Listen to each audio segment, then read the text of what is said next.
السلام علیکم ورحمۃ اللہ وبرکاتہ۔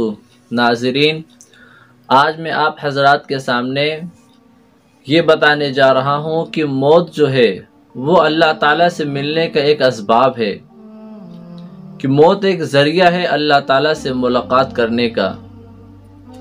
تو اس میں آپ حضرات کے سامنے ایک مختصر سا واقعہ بیان کروں گا حضرت ابراہیم علیہ السلام کا، اور میں آپ حضرات کے سامنے چند ایسی چیزیں اور ایسے علمی بیانات میں آپ حضرات کے سامنے میں بیان کرتا رہوں گا اس چینل پر، تاکہ آپ اس کو سننے کے بعد آپ کے علم میں بھی اضافہ ہو اور آپ کے ایمان کے اندر بھی حرارت پیدا ہو۔ تو لہٰذا میرے بھائیوں، جن لوگوں نے ہمارے اس چینل کو سبسکرائب نہیں کرا ہے تو ان سے درخواست ہے کہ اس چینل کو سبسکرائب ضرور۔ تو میرے بھائیوں، میں عرض یہ کر رہا تھا کہ موت جو ہے وہ اللہ تعالیٰ سے ملاقات کرنے کا ایک اسباب ہے، اس لیے موت سے کبھی ڈرنا نہیں چاہیے کہ موت آئے گی، مر جائیں گے۔ یہ تو اللہ تعالیٰ نے ایک نظام بنایا ہے دنیا کے نظام کو چلانے کے لیے، کہ اللہ تعالیٰ نے موت کا ایک آپشن رکھا ہے۔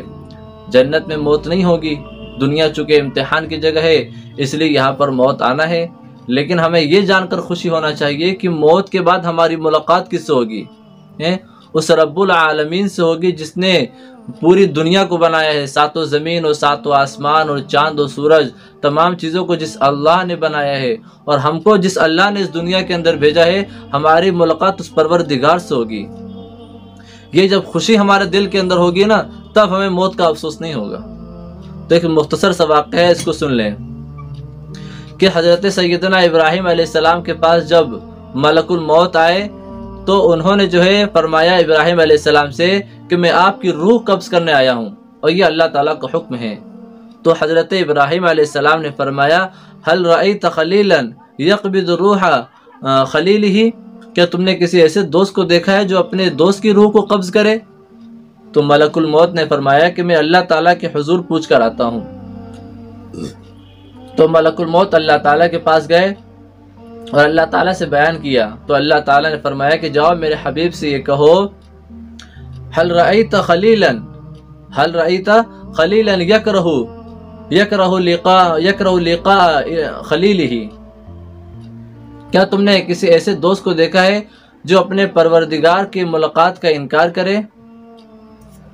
تو حضرت ابراہیم علیہ السلام نے جب یہ سنا تو فوراً سمجھ گئے کہ موت جو ہے اللہ تعالیٰ سے ملاقات کا ایک اسباب ہے، ایک ذریعہ ہے۔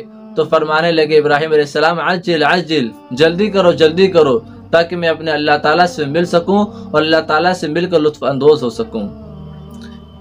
تو اسی طریقے سے حدیث قدسی بھی ہے، اللہ کے نبی علیہ السلام نے فرمایا اللہ تعالیٰ شوق الابرار الی لقائی، کہ جو نیک لوگ ہوتے ہیں وہ اللہ تعالیٰ سے ملنے کے مشتاق ہوتے ہیں۔